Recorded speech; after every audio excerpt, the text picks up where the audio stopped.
What's up guys, welcome to the video. This is the Dirty South 100K gravel race.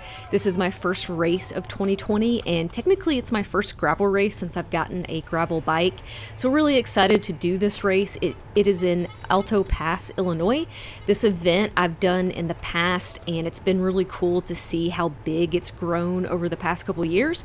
Obviously as the gravel explosion continues to just get bigger and bigger, this event keeps getting bigger every year with participants preparing for some of the bigger gravel races. It's perfectly timed, perfectly located, and overall I absolutely love this course. So I wanted to show you guys my race footage and kind of give you an idea of how the race went for me, but also what the course is like. As you can see from the elevation chart, there are a couple of climbs, a pretty good flat section. We're starting off here on the road and it's kind of a downhill. A couple things that I knew prior to the race start was that the beginning is a pretty fast start. Being on a downhill, the group being ready to go, the first real climb comes at 10 miles in. People they're off the front, they're going. And I did not want to be in that front group. I had a pretty decent idea of what time they were going to run, and I'm not to that level, so I wanted to be kind of like in the second group on the road. That was kind of my thought process, but I was kind of having some issues positioning in the beginning, so I was at the front, but I was kind of like trying to trickle back into a second group that was going to form. But honestly, that second group didn't form as quickly as I expected, so I just kind of rode by myself mostly for the first couple miles. And I had a teammate, actually had a couple teammates in the race, but specifically I wanted to ride with my teammate Kevin. The reason why I wanted to ride with Kevin is that he and I have been training together. I knew what time that he wanted to run, and I wanted to try to shoot for pretty close to that same time. And it's also good to have a teammate in a gravel event like this because a lot of road tactics do come into play, and I'm going to talk a little bit more about that throughout this video. With it being my first gravel race, just a few of the things that I noticed and learned throughout the race. Kevin also, he paces very well throughout the entire race and on the climbs, and also it's cool to follow the wheel of somebody that you know through gravel because there's a lot of potholes and stuff like that, and so it kind of takes off a little bit of the worry that you have coming into some of these nasty gravel roads. We got to this downhill here and there was actually a big dump truck that I guess was coming up it, and it actually caused a little bit of a crash, and coming up on this was like really scary because we were flying down this hill and seeing those people over in the ditch. It's my understanding that they didn't hit the truck, they just got off into the ditch and had a little crash there, but I don't think anybody was majorly injured. But I kind of like laser focused after that and realized this is an open course, there is traffic, they were unable to close any of the roads. So that's one of the first things to consider. It's so hard to kind of get in that mindset that you're racing and you're on gravel roads, so you're in the middle of nowhere, you're backcountry. You may not expect to see cars, but there definitely can still be, especially if it's an open course. Definitely consider that and keep it in mind. At this point, I am basically just waiting for Kevin. I knew he lined up behind me somewhere at the start, and here he is now. He basically caught up to me, told me to jump on his wheel, and so that is exactly what I did. Like I said, that was my plan.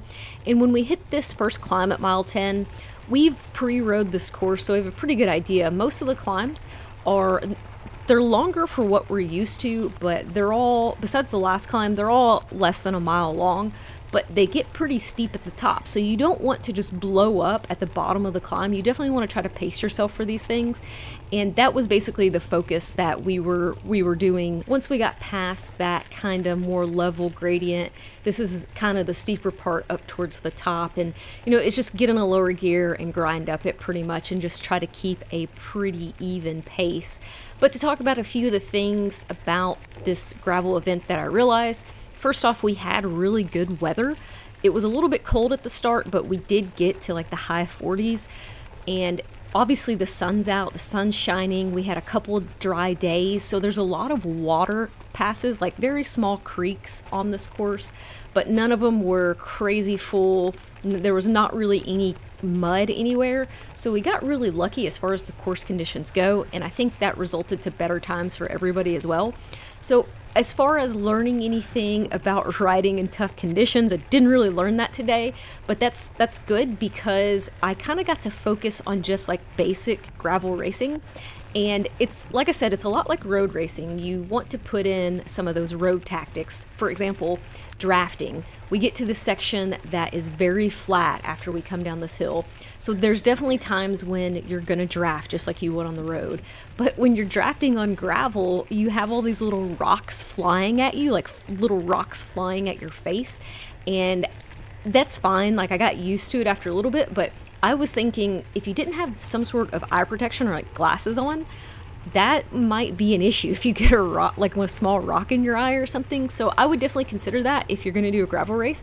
Think about some kind of sunglasses, which I always enjoy wearing sunglasses. I like to protect my eyes from, not just from the sun, but obviously from the elements like rock, mud, stuff like that.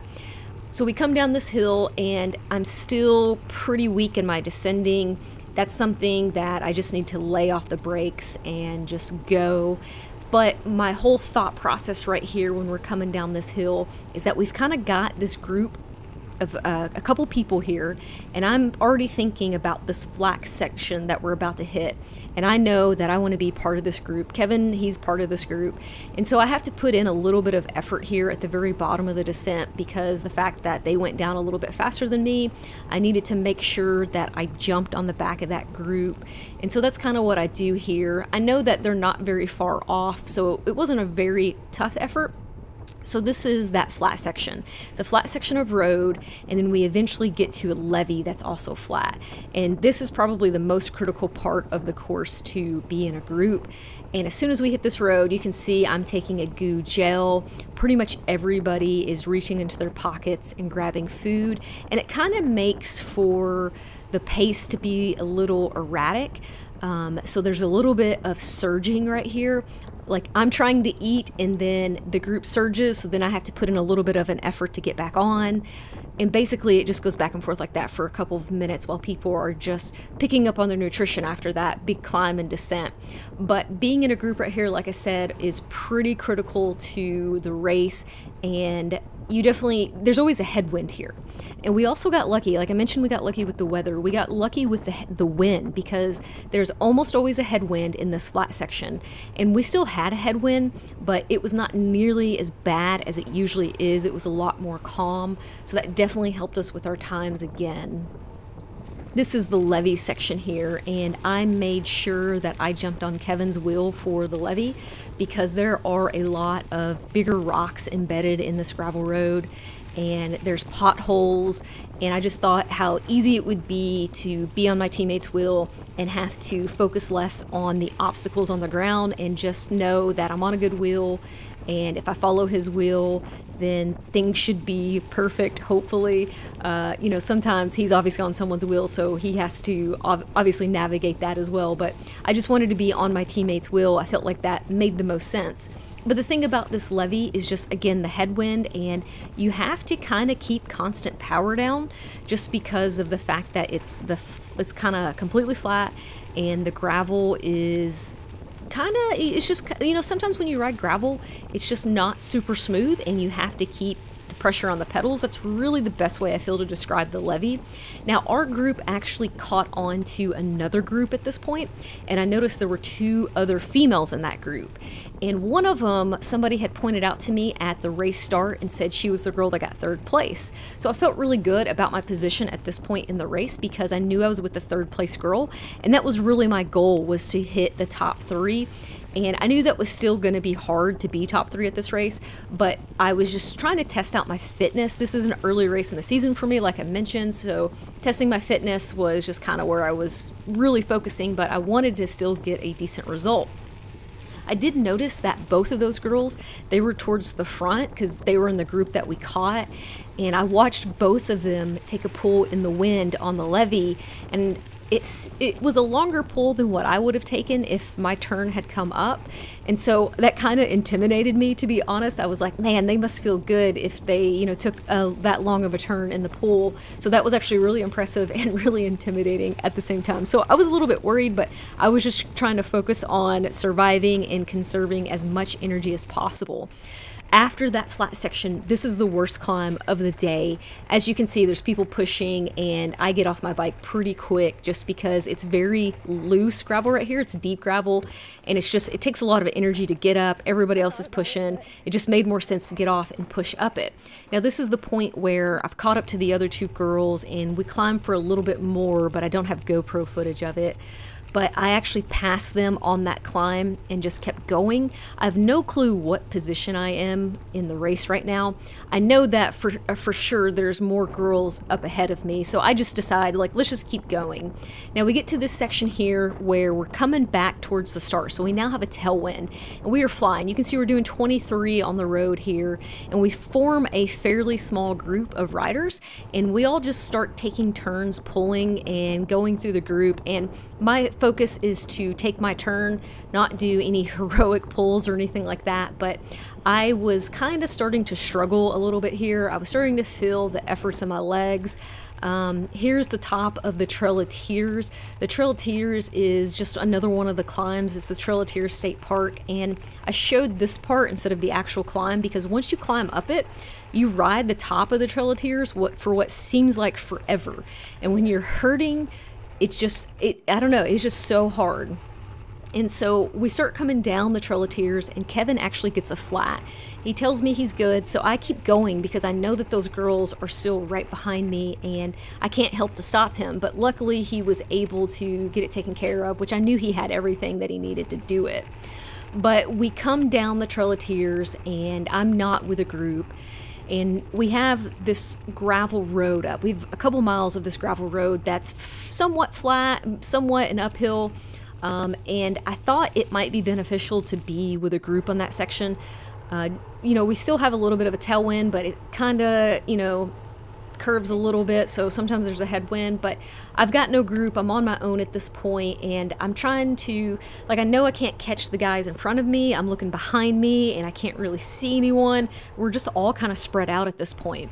This is that road that I was talking about, and if you look at the gravel, you can see that it may have been graded recently. The gravel is just all spread out, and there's not like a really fast, smoother line. A lot of times you'll see that on gravel roads, like where the cars drive, usually they'll kind of like form a pretty fast, smooth line, and that's where you want to ride because that's the fastest route and the easiest route. We're going to use less power.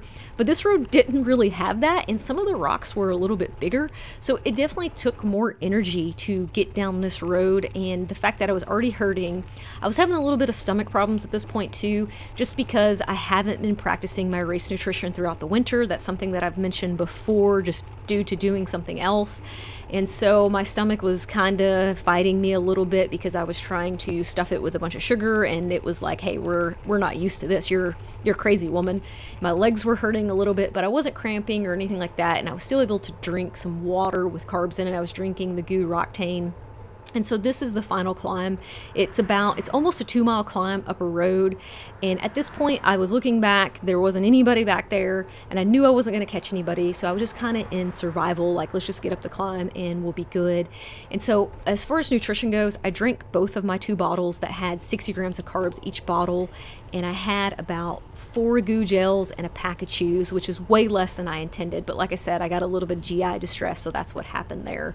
Something that I'll definitely continue to practice now that we're in the season and I'm done with my little mini cut I've been doing in the winter. But I finished in 3rd place. The women who got 1st and 2nd, they were flying. I was so impressed by them. The girl who got 1st, she beat me by over 20 minutes. The girl in 2nd, she beat me by 11 minutes. And I didn't know who they were. Like I said, I'm pretty new to this gravel racing thing, and so I looked them up afterwards, and like they were really impressive. Like, I was really happy with my time considering the races that they've done and just their level of competition. So it was really cool to get to do this event and see some of these fast riders come in. Like, everybody had such fast times today, and it was awesome. So that's it. That's the race recap for the Dirty South 100. If you guys are considering doing this race next year, I would say definitely do it. It's an awesome event in early March, and it will get you ready for the gravel season. It's a great way to kick it off. So thanks for watching, guys. I hope you enjoyed this video, and I'll see you on the next one.